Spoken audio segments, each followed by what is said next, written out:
My job is to introduce people. That's what an MC does. That's pretty much all an MC does. But when it's me, then I go, honey. Yes, dear. Please welcome to the stage my husband, Frank Pibworth.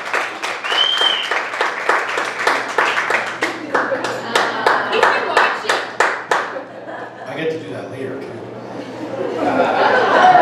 You know, it's really bright up here. Yeah. I can't see it. Definitely can't see anybody now.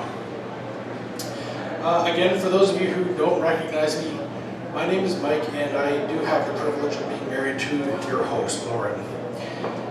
I remember something Lauren said to me when she first started considering the role of host of momondaysbarrie. She wanted this to be her way of giving back to her community. This is her gift to you. This gift contains the following. For our speakers, it's the opportunity to expose, describe, invite, confess, reflect, share. For you, the audience, it's a chance to absorb, to learn, to reframe. Let's reframe, not refrain. It's clarifying. To grow, to cry, to laugh, cheer, and celebrate. This is Lauren's gift to you. If you're like her at all, you'll agree that the best part about a gift is the giving part. Mondays has been a reflection of her heart. Now you can see the beautiful heart that I am blessed to experience each and every day. Ladies and gentlemen, no, that's not right. Friends, would you join with me in welcome for our final talk that's hosted by momondaysbarrie, Lauren Pibworth.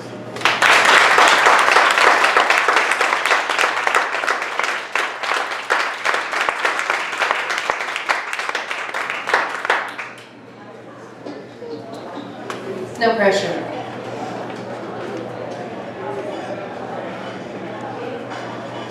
My mom loved me.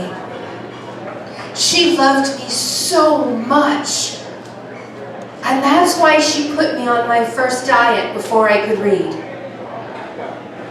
You see, my mom was heavy, and she endured hardship because she was heavy. She was bullied and belittled, and she didn't want that for her darling daughter. She wanted me to be confident and beautiful and a little bit sexy.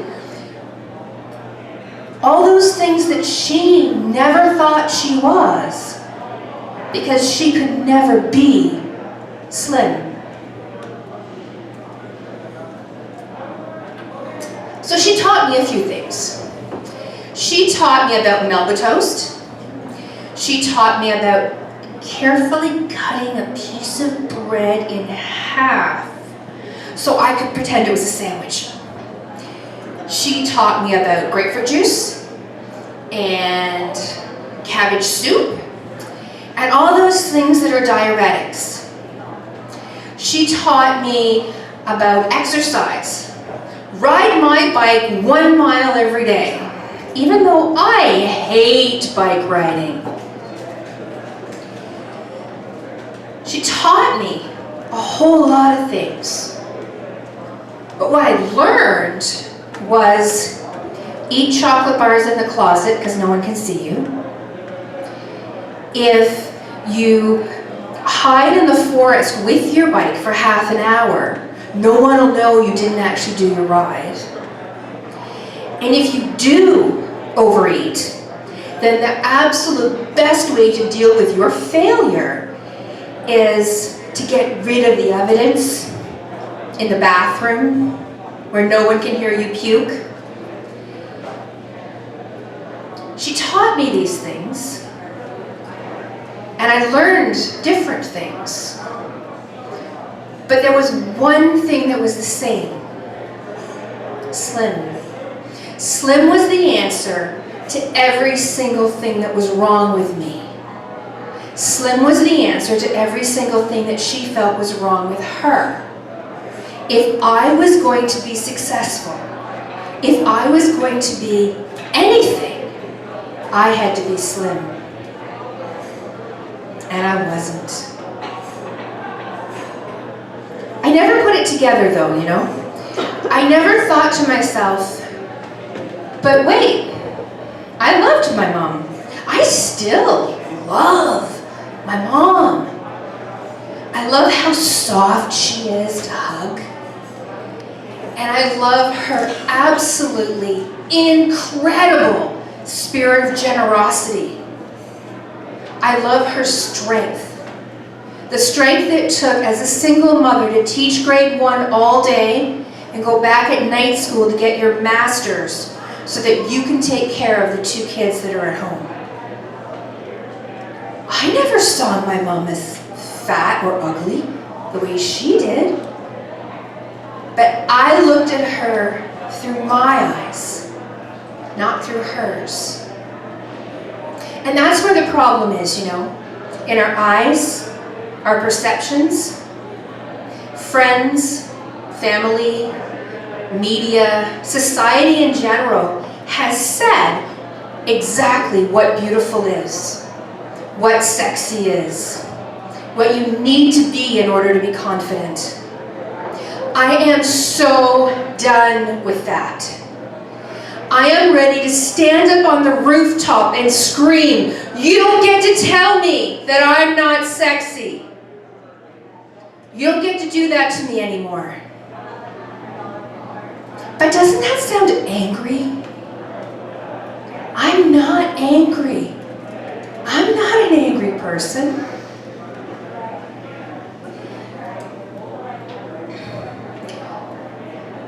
A very wise woman said to me once that, how can you live in a world with self-hate? It's true. Can we agree as an audience that nothing good has ever come from hate or from hateful intentions? Can we agree? Yeah. Okay.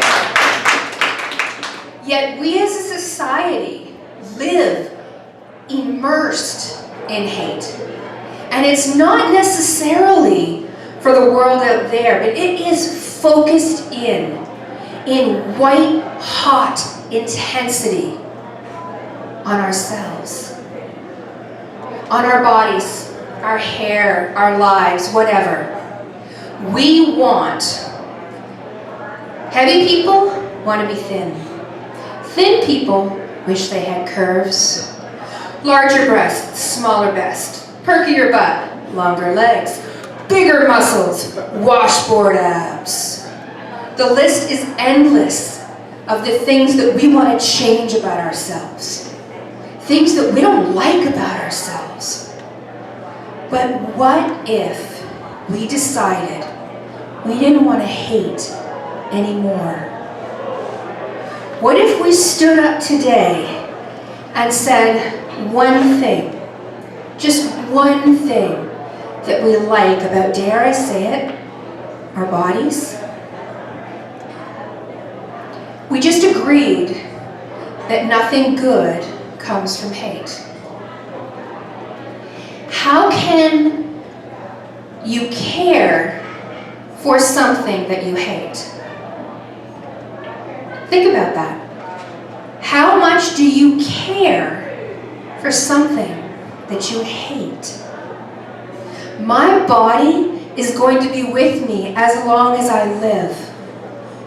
So is yours.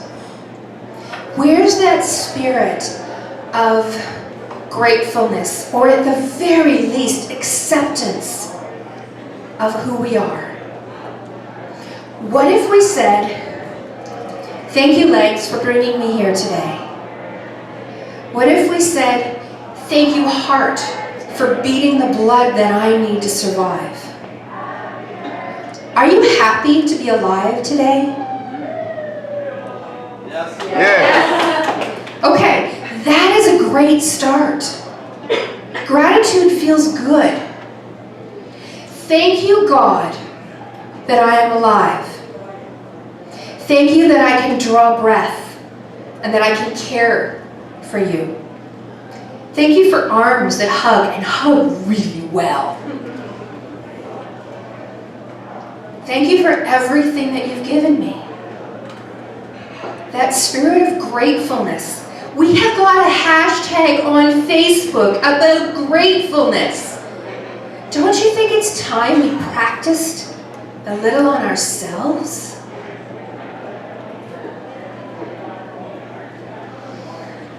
Gratefulness feels great.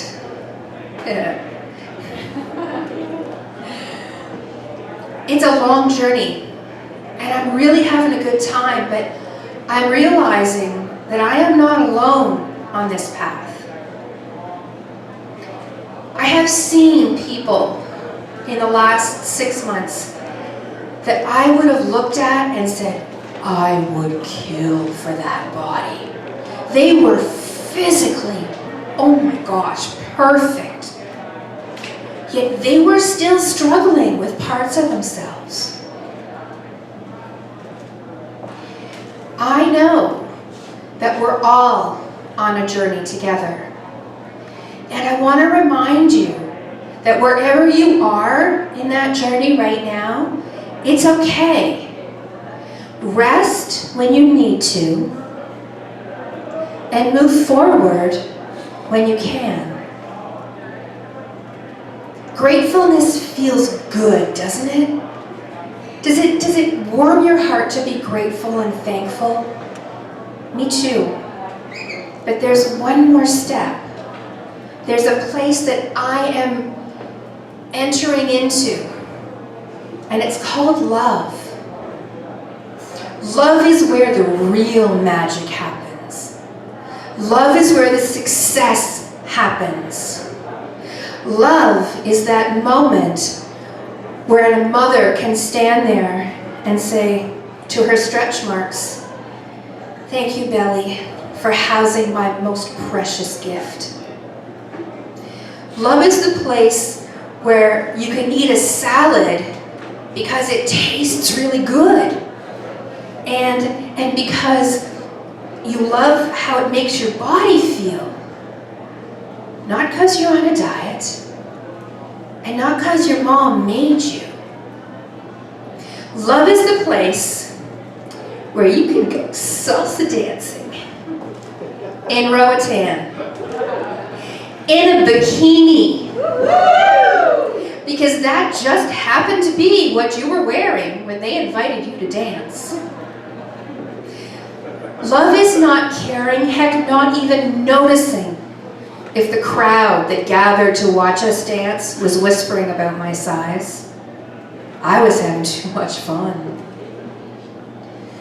Love is the place where I can stand here and quietly and confidently tell you, no, you don't get to tell me I'm not sexy.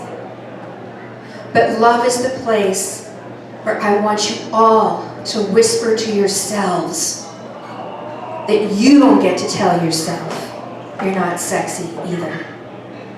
Thank you.